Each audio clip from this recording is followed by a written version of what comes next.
Hi everybody, so I'm going to show you guys how you can make a bubble bowl or a turtle bowl. So anytime you use a bowl form that isn't plaster or fired once to the bisque stage, you need to cover that. So you can find any kind of bowl form that you have in your house. This is just my kiddo's plastic bowl. Or you can find a ceramic bowl that's been glazed, or a glass bowl or metal bowl, any kind of bowl form. But you will need to cover that form up. So I already made some clay balls, so I'm going to take those out of here. And there are a couple ways that you guys can cover that form up, but if you don't do this, the clay will stick and you will have to scrape out your clay. So one of the simplest ways is to just use plastic wrap that you may have around. It doesn't have to be brand name. So saran wrap. And a lot of times you'll need 2 pieces of that because you need to go in both directions depending on your bowl. For this assignment, I would use like a cereal bowl size or a little smaller. I wouldn't go into like a mixing bowl, a bigger bowl. So if you're going to be doing the slump method, like I'm going to be doing here, of course we would be putting that inside. Some of you may choose to do the hump method with slab or with other things. Just know if you do that, you're going to have the foot ring inside the bowl that you would want to smooth out later, unless you have. Well, this has a foot ring too, so you'd have to smooth that out later. But for this turtle bowl form, this is a press molded form, I'm just going to place the saran wrap or plastic wrap inside of the bowl form. And you kind of can lift up the edges and push it down in there. And you'll notice that it doesn't quite coat parts of this. So I really want to make sure that I get that coated to cover the inside of the bowl form. And you have to coax it in there a little bit. So you'll see that you may choose to do the other method, which I'll show in just a sec, if this plastic wrap method is a little bit challenging. And so because I didn't coat that one side, I also want to put some plastic wrap also there. So you definitely need to cover your bowl form no matter what technique you choose to do for that. So there's the plastic wrap. The other method you can do is either newspaper or paper towel. And it's more difficult to take a full sheet and try to press it in, although you can do that. So I just cut some strips like this. And the easiest thing to do is to put the strips in the form and then spray them with a spray bottle. But if you don't have a water bottle spray bottle, then you guys can get them wet. And once they're wet, they'll form the bowl inside really well as outside. And I would go in a couple directions and cover that. And it's the same thing if you were going to do the slump method for that as well. So let me just get this a little bit wet so you can see that. But because I don't have my spray bottle in front of me right now. Oh, that's just all slipped, so that won't work there. So you basically would get these pieces wet. So let me just do that really quick in the sink, so you can kind of get the idea of that. So like I said, it works a lot better if you do this with a spray bottle because these are pretty saturated. So for the hump mold, you could put this on the outside and start to layer them. And then for the slump mold, you can layer that paper towel on the inside and just do several pieces of that so that you're really covering that form up. Okay, so I'm going to use the plastic wrap on this bowl form. And so what I did is I took some clay. Remember to always keep your clay wrapped. And I started to roll out some balls. So again, when you roll a ball, you want to do it in your hand. And they are about the size of a large gumball. Okay, you can also make a bunch of tiny ones that will take longer. That's how the bubble bowl was made. That's hard to say. Bubble bowl was made. This is more of the turtle bowl shape. And so then what you would do is you would just press that into the form, and then you would take your next ball and put that over the top. And then it's very, very important that when you are doing that, that you are smearing it. So you don't need to slip and score if you work quickly, because this will, you'll be using the very plastic clay that you can use to help make the piece. And so you'll just continue to create this form by adding balls of clay. And I just started up the side. You could start in the center if you want to. You don't want to press it too thin. You can always make it thinner later, but you don't want to make the really tiny thin balls, because then that makes thin walls, that rhymes, around your piece. And so you're just going to continue adding those clay balls all along the form until you start to build up that bowl. And if you work quickly, that's a good way to do it. So what I recommend is that you make a bunch of balls, and while you're making them, just keep them in your Ziploc, and then have the balls all ready to go so you can just grab them. Because if you're having to wait in between, then it's a lot of dry time, and this may not stick together well. It would come apart in the kiln. So it's quite thick now, but we will make it thinner later. So you just continue to add clay balls, and they can be different sizes. So you'll notice that I am smoothing the interior as I go, but then you'll see why it's a turtle bowl in a little bit. And this is kind of like the coil video you saw in class the other day, where he took coils and did it, but it's just done with balls of clay instead of coils of clay. And then you can also do this with cookie cutout shapes as well. So you may or may not have enough balls to do it. So if you don't have enough balls, it's a really good idea to stick this whole bowl with it in a plastic bag until you can make more, so it doesn't dry out. And you also don't need to fill the whole bowl form. You can make more of a shallow bowl. You can also add a rim later, or you can leave it kind of bumpy. And if you do have any holes in it, you can just take some soft clay and go back in there and fill it up. So this works best if you have very soft clay. So if you have a hard chunk of clay, it maybe is good to drop outside a few times on the ground or wedge it a little bit. But if you picked up clay at school or got clay, fresh clay, then you can just use that, and this works really well for it.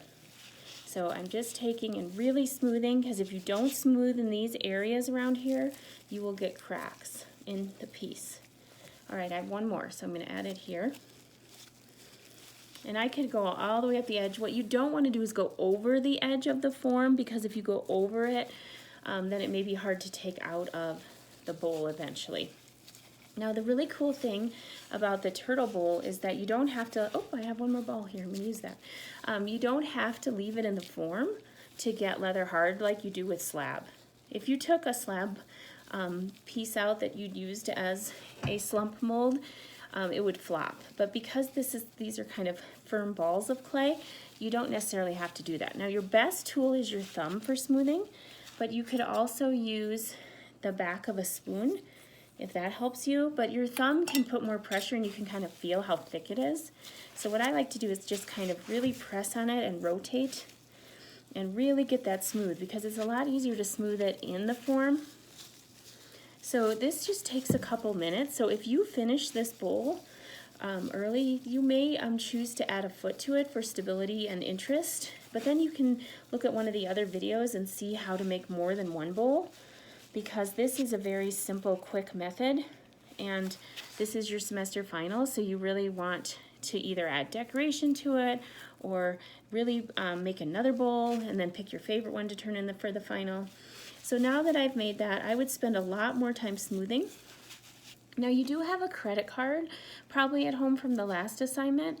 So the cool thing about this is you can cut out a shape with that card if you like, and you can make kind of a rounded shape that works really well, and we call those ribs. We use ribs in ceramics a lot when we're throwing on the wheel. So this wouldn't go in there very well. So you could take that card and just one edge, so you have a flat edge too, and you can just cut, make sure it's an old card, don't cut up a parent's credit card, and carefully cut. Be careful, these edges might be sharp, and then make sure you're keeping that away from the clay. You don't want to embed that in the clay, and then you'll throw that away eventually. But that works really good too. And the advantage of using this is it also can scrape away some of the weight, because it is pretty thick. So at school we have these rubber ribs, they're blue, and they work really well for this, but this actually can remove some of the weight of the clay, because this is quite thick, and then you'd want to go in and smooth some more. The last thing you would do would be to use your sponge, and you get it slightly damp, squeeze out all that excess water, and then wipe it. Don't add moisture to it as you're working. So I would take some more time to smooth that, but I want to just move on to the next step. So the really cool thing about the turtle bowl is that you can just release it onto your slab mat. Sometimes you have to tap it a few times to get it out of the form. Now if you had gone over the edges, this wouldn't release as easily. So if you just tap it a few times, that will start to come out of the form. So if we had the bisque bowls like at school, this would come out a lot easier, or the plaster molded bowls. So sometimes you do need to kind of coax it out of there, or if that doesn't work, just peel the plastic back and then take the plastic out. Okay, and then you'll, excuse me, you'll definitely want to remove that plastic, and you might, excuse me, you might use that again for another form. So this is the turtle bowl part. Isn't that cool? So it really looks like a turtle shell. So as long as there aren't any big cracks in there, you can leave that on the outside and then smooth the inside. But notice how thick that is and how thick the rim is.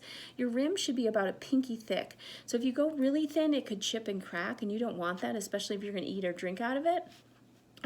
But you also don't want it super thick because of drying time and just the weight of holding it. So what you can do here is hold it in your hand and then just go in with your thumb and do more smoothing, or gently pinch it like a pinch pot, or take your rib that you made and then scrape away some of the weight. The advantage of holding it in your hand is that you can feel how thick it is, and then it also keeps its round form. If you set it on the table, it will flatten those edges. And then you would want to go around and make sure the edges are, the rim is about a pinky thick, uniform all the way around, also uniform thickness in the base, and then also smooth. Don't leave any sharp edges or clay boogers, because those will fire to be sharp in the kiln, and especially if you're going to eat or drink out of this, you want that nice and smooth. So I would take some more time smoothing this out, because otherwise when you go in there to eat with your spoon after it's been fired and glass-like, it'll go right? And then if you choose to, you can either add ball feet or a coil foot like you saw in the video in class with the press molded bowl. Also, you might want to go in and define some more of those turtle shapes. Just don't carve too deeply, because then you could cause cracks in the piece or cut holes in it. One of the best tools if you don't have your stick anymore is a dull pencil. You don't want to use sharp objects because then they leave clay boogers or sharp lines. So if you use a dull pencil, it creates really nice lines, and then sometimes you just have to go in and do a little more smoothing. So the best thing to do is to let this firm up to leather hard, and then go in with your damp sponge and smooth it again. And then once it's leather hard, make sure you write on the bottom of your piece your name and class shape. So that, and then put it back into your Ziploc so that it can stay moist and easier to travel. One thing is, a while ago with the T-bowls, I showed you how to make a carving tool where you taped a paper clip to this, and so that represents a loop tool. So the loop tool is really good for scooping. So since you don't have one of those in your kit, you guys can hold it in your hand again so you don't cut all the way through it, and you can use that to slowly remove some of the weight. And I really suggest that. You don't want a giant heavy bowl. You want to take your time with this. It's your semester final, so you can use the loop tool that you made or the rib that you made.